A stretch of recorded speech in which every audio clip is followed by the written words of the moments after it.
नमस्कार दोस्तों, स्वागत करता हूं आपके अपने इस YouTube चैनल एसएससी रीड पर। दोस्तों, आज की इस वीडियो में हम रीजनिंग के 10 महत्वपूर्ण प्रश्नों को सॉल्व करने वाले हैं जो आपके आगामी सभी परीक्षाओं में यह क्वेश्चन पूछे जाते हैं। दोस्तों, रीजनिंग का पार्ट नंबर 4 है। अगर आपने पिछले वाले पार्ट को नहीं देखा है तो ज़रूर देख लीजिएगा। अगर आप किसी भी गवर्नमेंट एग्जाम की तैयारी कर रहे हैं, जैसे यहाँ पर आप देखेंगे SSC, railway, UP police, Delhi police, army, banking इत्यादि सभी एग्जामों के लिए यह क्लास महत्वपूर्ण है। दोस्तों, जिस एग्जाम में रीजनिंग पूछी जाती है तो उन सभी के लिए यह क्लास महत्वपूर्ण है।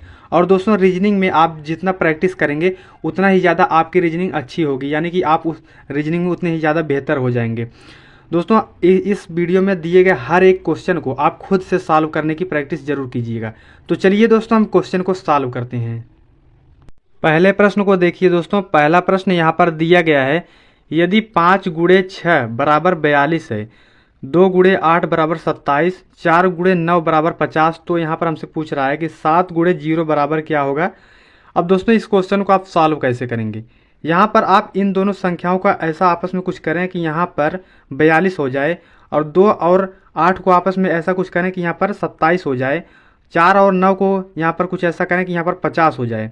जो तरीका दोस्तों आप इन सभी में लगाएंगे, सेम तरीका दोस्तों यहाँ पर भी लगेगा। अब आप सॉल्व कैसे करेंगे, तो यहाँ पर आप देखेंगे 5 और 6 को हम क्या करें कि यहाँ पर 42 हो जाए। अगर दोस्तों आप 5 और 6 का आपस में गुणा कर देंगे तो हो जाएगा 6 पच्चीस 30 हो जाएगा, और 30 में दोस्तों प्लस क्या कर देंगे 12 कर देंगे, तो यहाँ पर 42 बन जाएगा। ठीक उसी प्रकार क्या करना है, यही सेम तरीका यहाँ पर देखें फॉलो हो रहा है कि नहीं। तो यहाँ पर आप देखेंगे 2 और 8 का आपस में गुणा करेंगे तो 8 दूनी 16 हो जाएगा, और 16 में दोस्तों प्लस यहाँ पर 12 करेंगे तो यहाँ पर कितना हो जाएगा 28 हो जाएगा। लेकिन दोस्तों आप यहाँ पर आप देखेंगे 27 लिखा गया है, यानी कि ये तरीका आपका गलत हो जाता है। इस तरीके से हम इस क्वेश्चन को सॉल्व नहीं करेंगे। तो अगर आप यहाँ पर क्या करें दोस्तों, हम यहाँ पर 5 दिया गया है और यहाँ पर 6 दिया गया है। अगर क्या करें हम इन दोनों में +1 कर दें, यानी कि 5 को हम 6 बना दें और 6 को हम 7 बना दें, तो यहाँ पर आपस में अब गुणा करेंगे तो 6 सत्ते क्या हो जाएगा दोस्तों 42 हो जाएगा, जो कि यहाँ पर 42 लिखा गया है। ठीक इसी प्रकार हम क्या करेंगे आगे, यहाँ पर 2 को हम क्या करेंगे 3 लिख देंगे, और 8 को हम यहाँ पर 9 लिख देंगे, तो यहाँ पर आपस में गुणा करेंगे तो 3 9 क्या हो जाएगा यहाँ पर 27 हो जाएगा। आगे यहाँ पर आप देखेंगे तो 4 को हम क्या लिखेंगे यहाँ पर 5 लिखेंगे, और 9 को हम क्या लिखेंगे यहाँ पर 10 लिखेंगे, तो आपस में हम गुणा कर देंगे तो कितना हो जाएगा यहाँ पर 5 10 में 50 हो जाएगा। तो हम यहाँ पर क्या करेंगे दोस्तों, यहाँ पर 7 को हम क्या करेंगे 8 लिखेंगे, और यहाँ पर 0 में +1 करेंगे, तो यानी कि ये 1 बन जाएगा। तो आपस में हम गुणा कर देंगे तो 8 1 के 8 हो जाएगा। तो यहाँ पर इसका जो राइट आंसर होगा 8 होगा, यानी कि क्वेश्चन मार्क जाएगा कौन सी संख्या आएगी 8 आएगी। तो 8 देखेंगे कि दोस्तों किस ऑप्शन में है, तो ऑप्शन नंबर आपका सी आपका करेक्ट आंसर हो जाएगा। तो बढ़ते हैं दोस्तों नेक्स्ट प्रश्न की ओर। दूसरे प्रश्न को देखते हैं दोस्तों। दिया गया है नंबर एनालॉजी से संबंधित प्रश्न, तो आप कैसे सॉल्व करेंगे इस प्रश्न को। तो यहाँ पर आप देखेंगे दिए गए विकल्पों में से संबंधित संख्या को चुनिए। तो यहाँ पर आपको बताना है कि जिस प्रकार 8 का संबंध दोस्तों यहाँ पर 28 से है, ठीक उसी प्रकार हमें बताना है कि यहाँ पर 27 का संबंध किस संख्या से होगा। अब आप सॉल्व कैसे करेंगे, तो यहाँ पर आप देखेंगे अगर हम दोस्तों क्या कर दें, यहाँ पर 8 का गुणा अगर हम 3 से कर देते हैं तो 8 त्रिक कितना होता है 24 होता है, और 24 में क्या कर देंगे अगर हम +4 कर देते हैं तो यहाँ पर 28 हो जाएगा। तो यहाँ पर 28 लिखा गया है। अब देखते हैं दोस्तों यहाँ पर ये लॉजिक यहाँ पर काम कर रहा है कि नहीं। तो यहाँ पर क्या करेंगे 27 का गुणा अगर हम 3 से कर देते हैं तो 27 3 ये कितना होता है 81 हो जाएगा, और 81 में +4 कर देंगे दोस्तों कितना हो जाएगा यहाँ पर 85 हो जाएगा। लेकिन अगर आप ऑप्शन में देखेंगे तो 85 कहीं भी देखने को नहीं मिल रहा है, तो क्वेश्चन इस तरीके से आपका गलत हो जाएगा। हम किसी दूसरे तरीके से इस क्वेश्चन को सॉल्व करेंगे। अब दोस्तों यहाँ पर आप देखेंगे यहाँ पर जो 8 है दोस्तों ये क्या है, ये 2 का क्यूब है, यानी कि अगर आप 2 का क्यूब करेंगे तो दोस्तों कितना हो जाएगा यहाँ पर 2 का आप अगर क्यूब करेंगे तो यहाँ पर 8 हो जाएगा। और यहाँ पर आप देखेंगे 28 को, तो 28 3 के क्यूब के करीब में है, यानी कि 3 का आप क्यूब करेंगे तो कितना हो जाएगा 3 का क्यूब होता है 27, और इसमें +1 कर दिया, यानी कि 3 का क्यूब +1 किया है, तब जाकर के यहाँ पर 28 हुआ है। ठीक उसी प्रकार आप देखेंगे यहाँ पर 27 दिया गया, तो 27 क्या है दोस्तों ये 3 का क्यूब है, यानी कि 3 का आप क्यूब करेंगे दोस्तों कितना हो जाएगा यहाँ पर 27 हो जाएगा। अब हम आगे क्या करेंगे, यहाँ पर अगर आप देखेंगे यहाँ पर 2 का क्यूब किया है, उसके बाद अगले वाले में क्या किया 3 का क्यूब +1 कर दिया है। तो यहाँ पर आप देखेंगे दोस्तों यहाँ पर 3 का क्यूब है, तो आगे हम क्या करेंगे 4 का क्यूब +1 कर देंगे, तो 4 का अगर आप क्यूब करेंगे तो यहाँ पर 64 हो जाएगा। यहाँ पर 4 का क्यूब प्लस 1 करेंगे तो 4 का क्यूब होता है 64 और 64 में प्लस 1 कर देंगे तो यहाँ पर 65 हो जाएगा। यानी कि यहाँ पर क्वेश्चन मार्क जो कौन सी संख्या आएगी, 65 हो जाएगी। तो 65 देखेंगे दोस्तों किस ऑप्शन में है, तो ऑप्शन नंबर डी आपका करेक्ट आंसर हो जाएगा। तीसरे प्रश्न को देखिए। तीसरा प्रश्न यहाँ पर दिया गया है, दिए गए शब्द कंप्यूटर के अक्षरों का प्रयोग करके कौन सा शब्द नहीं बनाया जा सकता। तो यहाँ पर आपके सामने दोस्तों 4 विकल्प दिए गए हैं। इसमें से दोस्तों 3 विकल्प यहाँ पर कंप्यूटर के अक्षरों का प्रयोग करके बनाए जा सकते हैं। एक ऐसा विकल्प है जो नहीं बनाया जा सकता, उसी की हमें पहचान करना है। तो यहाँ पर कैसे करेंगे, तो यहाँ पर अगर आप पहले ऑप्शन में देखेंगे तो TEMPO यानी कि टेम्पो लिखा है, यानी कि अब आप देखेंगे कंप्यूटर में मिलाएंगे कि ये अक्षर इसमें कंप्यूटर में अक्षर में है कि नहीं। तो यहाँ पर आप देखेंगे यहाँ पर TEMPO है, तो यहाँ पर आप देखेंगे TE और MPO यहाँ पर दिया गया है, यानी कि पहला ऑप्शन बनाया जा सकता है।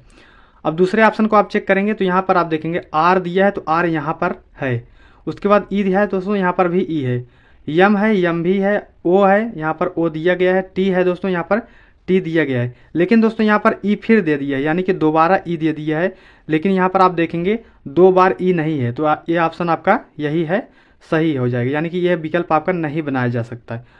बाकी के आप चेक कर सकते हैं। यहाँ पर आप देखेंगे रेक्टम दिया गया है, R यहाँ पर है तो यहाँ पर R दिया गया है, E है दोस्तों यहाँ पर E दिया गया है, C है और यहाँ पर भी C है, T है दोस्तों यहाँ पर भी T है, U दोस्तों यहाँ पर दिया गया है तो U यहाँ पर है और M भी है यहाँ पर आप देखेंगे। और चौथे ऑप्शन को आप चेक कर सकते हैं तो यहाँ पर रिपोर्ट दिया गया है REPOT यहाँ पर, तो यहाँ पर REPOT दिया गया है, यानी कि ये 3 विकल्प बनाए जा सकते हैं, आपका दूसरा विकल्प नहीं बनाया जा सकता। तो यही आपका आंसर हो जाएगा।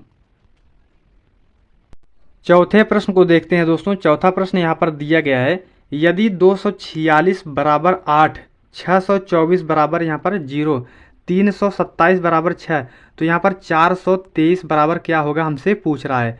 अब आप सॉल्व कैसे करेंगे, पहले आप ये सोचेंगे कि यहाँ पर 246 से दोस्तों यहाँ पर 8 कैसे आया, 624 से दोस्तों यहाँ पर 0 कैसे आया, 327 से यहाँ पर 6 कैसे आया।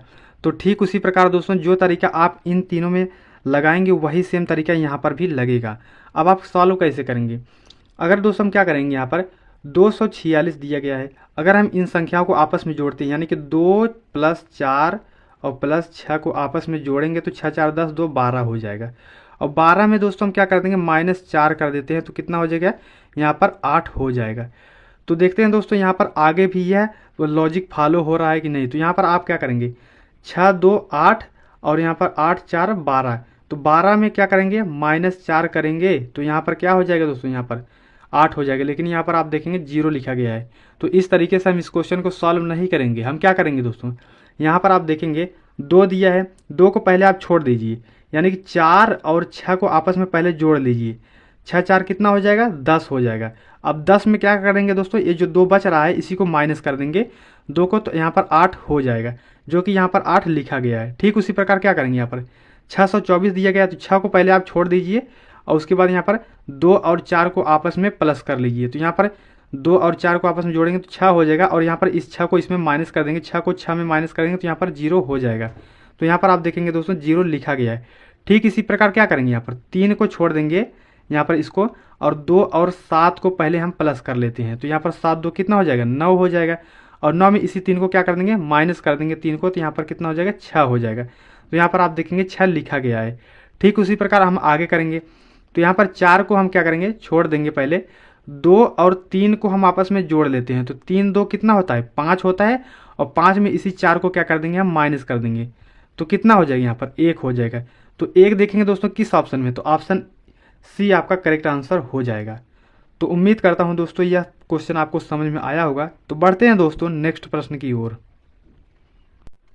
5वें प्रश्न को देखते हैं दोस्तों। यहाँ पर दिया गया है, यदि इंडिया के स्थान पर कोड भाषा 95 49 और 1 लिखा जाए तो दिल्ली को किस प्रकार लिखा जाएगा, हमसे पूछ रहा है। अब आप सॉल्व कैसे करेंगे, पहले आप ये सोचेंगे कि यहाँ पर इंडिया को दोस्तों यहाँ पर 95 और 49 1 कैसे लिखा है। तो यहाँ पर पहले क्या करेंगे, आप इंडिया यहाँ पर आप लिख लेंगे INDIA। उसके बाद क्या करेंगे, आप इनका नंबरिंग करेंगे। तो यहाँ पर आई आता है कितने पे दोस्तों, यहाँ पर 9 स्थान पे आता है, यानी कि आई का जो स्थान होता है ABCD में वो 90 नंबर पे होता है। अब एन जो है यहाँ पर 14 नंबर पे होता है। अब यहाँ पर आप देखेंगे डी आता है आपका 4 पे, आई आता है 9 पे और ए आता है 1 पे। अब क्या करेंगे दोस्तों, यहाँ पर आप देखेंगे तो यहाँ पर इसको क्या करना है, हमें एक संख्या एक एक संख्या है, यानी कि हर एक अक्षर का एक एक संख्या लिखना है, यानी कि आई का 9 हो जाएगा और एन जो है दोस्तों यहाँ पर 14 है, तो यानी कि 2 संख्या है, तो 1 और 4 को हम आपस में प्लस कर लेंगे, यानी कि यहाँ पर आप देखेंगे 1 और 4 को आपस में जोड़ेंगे तो यहाँ पर 5 हो जाएगा।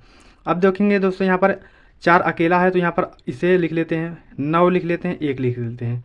उसके बाद आप देखेंगे यहाँ पर 95, 49 और 1 लिखा गया है, जो कि दोस्तों यहाँ पर लिखा गया है। ठीक उसी प्रकार हम क्या करेंगे दोस्तों, यहाँ पर दिल्ली लिखेंगे, यानी कि DE, उसके बाद LHI, यहाँ पर इनका नंबरिंग करेंगे। डी आता है आपका 4 पे, ई आता है आपका 5 पे, यल आता है 12 पे। तो यहाँ पर जो 12 है दोस्तों इसको आपस में हम जोड़ लेंगे, तो यानी कि 1 और 2 को आपस में जोड़ लेंगे तो 3 बन जाएगा। तो यहाँ पर डायरेक्ट हम क्या लिख देते हैं, यहाँ पर 3 लिख देते हैं।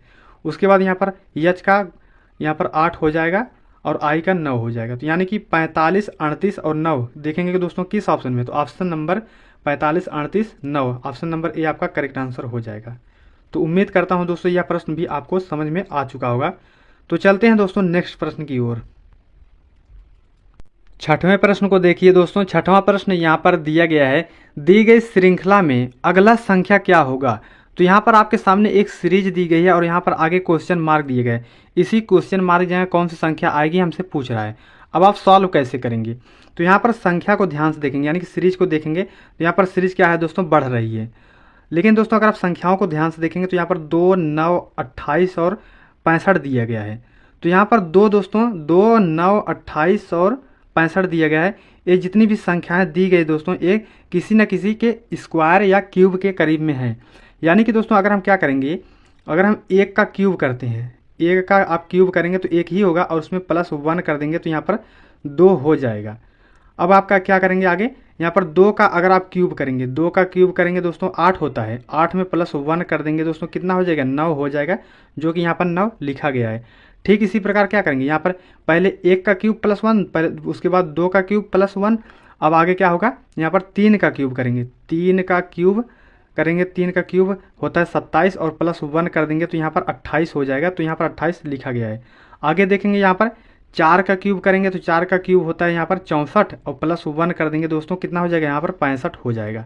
तो यहाँ पर सीरीज क्या चल रहा है दोस्तों, पहले 1 का क्यूब +1, 2 का क्यूब +1, 3 का क्यूब +1, 4 का क्यूब +1, उसके बाद हम आगे क्या करेंगे, यहाँ पर 5 का क्यूब +1 कर देंगे। तो 5 का क्यूब आप करेंगे दोस्तों कितना हो जाएगा, 125 होता है, 125 में यहाँ पर +1 कर देंगे तो 126 हो जाएगा। तो यहाँ पर क्वेश्चन मार्क जगह कौन सी संख्या आएगी, 126 आएगी। तो देखेंगे दोस्तों 126 किस ऑप्शन में, तो ऑप्शन नंबर आपका बी आपका करेक्ट आंसर हो जाएगा। तो उम्मीद करता हूँ दोस्तों यह प्रश्न भी आपको अच्छे से समझ में आ चुका होगा।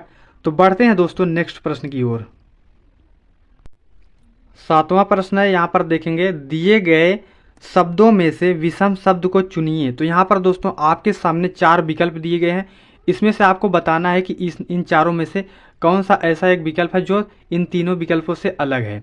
यानी कि दोस्तों यहाँ पर आप कैसे पता करेंगे, तो यहाँ पर पहले ऑप्शन को देखेंगे तो यहाँ पर गिरगिट दिया गया है, एलिगेटर है, उसके बाद मगरमच्छ और यहाँ पर टिड्डी दिया गया है। तो यहाँ पर दोस्तों क्या हो जाएगा, यहाँ पर आप देखेंगे गिरगिट, एलिगेटर और जो है मगरमच्छ, ये क्या है दोस्तों, ये रेंगने वाले जंतु हैं, यानी कि ये सरीसृप वर्ग के अंतर्गत आते हैं। जबकि आपका जो टिड्डी है दोस्तों ये अलग हो जाएगा, एक कीट वर्ग के अंतर्गत आता है, तो ये आपका राइट आंसर हो जाएगा। हमसे दोस्तों विषम पूछा था, तो यानी कि ये तीनों एक वर्ग के हैं और ये जो है आपका अलग हो जाएगा। 8वें प्रश्न को देखिए दोस्तों। 8वां प्रश्न कैलेंडर से संबंधित प्रश्न दिया गया है, तो कैसे सॉल्व करेंगे। पहले क्वेश्चन को ध्यान से पढ़ेंगे। तो यहाँ पर दिया गया है, यदि बीते कल के पहले वाला दिन शनिवार था तो आने वाले कल के बाद वाला दिन कौन सा होगा, हमसे पूछ रहा है। जब भी इस टाइप का प्रश्न आपके एग्जाम में पूछा जाता है तो कैसे सॉल्व करेंगे। यहाँ पर आप देखेंगे दिया गया है, यदि बीते कल के पहले वाला दिन शनिवार था तो आने वाले कल के बाद वाला दिन हमसे पूछ रहा है। तो मान लीजिए दोस्तों ये आज है, यानी कि आज ये है, उसके बाद यहाँ पर क्या पूछ रहा है, ये आज हो गया। उसके बाद क्या पूछ रहा है कि कल के पहले वाला दिन शनिवार था, यानी कि ये आज है तो कल यहाँ पर ये कल हो गया, उसके बाद पहले वाला दिन क्या था, ये शनिवार हो गया, यानी कि ये शनिवार हो गया।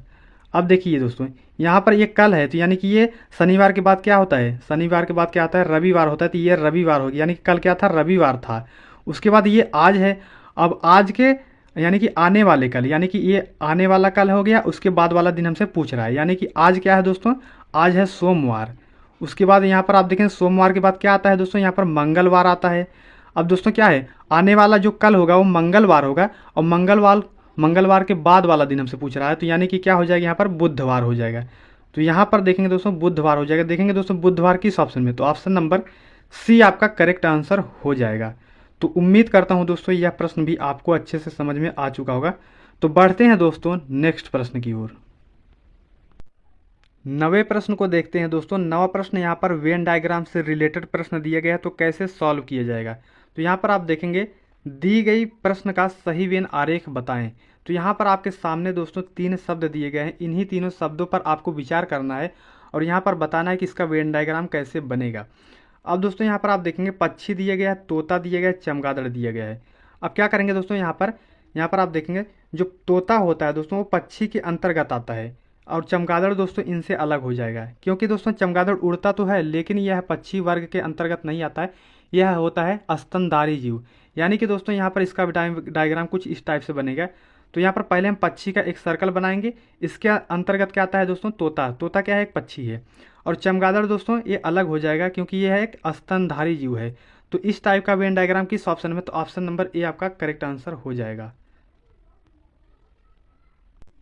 10वें प्रश्न को देखिए दोस्तों। 10वें प्रश्न को सॉल्व करने से पहले दोस्तों अगर आप हमारे चैनल पर नए हो तो हमारे चैनल को सब्सक्राइब जरूर कीजिएगा और वीडियो को एक लाइक जरूर कीजिएगा। तो चलिए दोस्तों हम इस क्वेश्चन को सॉल्व करते हैं। तो यहाँ पर यह ब्लड रिलेशन से संबंधित प्रश्न दिया गया है, तो कैसे सॉल्व करेंगे।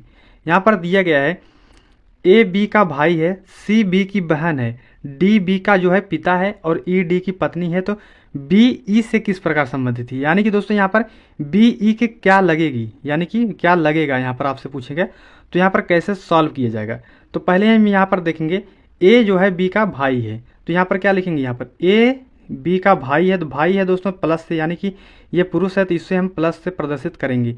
ये किसका भाई है दोस्तों, यह बी का भाई है, तो यहाँ पर बी लिख लेते हैं। उसके बाद आगे पढ़ेंगे तो यहाँ पर दिया गया है सी जो है बी की बहन है, तो सी क्या है दोस्तों, बहन है, तो यानी कि इसे माइनस से प्रदर्शित करेंगे। किसकी बहन है दोस्तों, ये बी की बहन है, तो बहन है तो यहाँ पर माइनस कर देंगे। अब क्या है दोस्तों आगे, डी जो है बी का पिता है, डी बी का पिता है, तो यानी कि बी का पिता कौन है, यहाँ पर डी हो जाएगा, और पिता है दोस्तों इसे हम प्लस से प्रदर्शित करेंगे, यानी कि ऊपर लिखेंगे और प्लस से प्रदर्शित करेंगे। अब आगे देखेंगे यहाँ पर दिया गया है ई डी की पत्नी है, ई जो है क्या है, डी की पत्नी है, डी की पत्नी कौन है दोस्तों, ई है, पत्नी है दोस्तों, क्या हो जाएगा, माइनस से हो जाएगा, यहाँ पर प्रदर्शित करेंगे। अब हमसे क्या पूछ रहा है दोस्तों, यहाँ पर बी का संबंध, यानी कि बी का संबंध ई से किस प्रकार है। यानी कि दोस्तों बी जो है या तो ई का क्या होगा, या तो पुत्र होगा या तो पुत्री होगा, लेकिन यहाँ पर जेंडर क्लियर नहीं है। अगर जेंडर क्लियर होता दोस्तों क्या करते हम, या तो पुत्र पे टिक करते या तो पुत्री पे टिक कर देते, लेकिन यहाँ पर जेंडर क्लियर नहीं है, तो इसलिए इसका जो सही जो आंसर होगा यहाँ पर ज्ञात नहीं किया जा सकता। यानी कि ये या तो पुत्र हो सकता है या तो पुत्री हो सकता है, लेकिन यहाँ पर जेंडर अगर क्लियर होता तो किसी हम एक को टिक करते इन दोनों में से, लेकिन यहाँ पर इसका राइट आंसर क्या होगा दोस्तों, ज्ञात नहीं किया जा सकता। तो उम्मीद करता हूँ दोस्तों यह प्रश्न आपको समझ में आया होगा। मिलते हैं दोस्तों नेक्स्ट वीडियो में।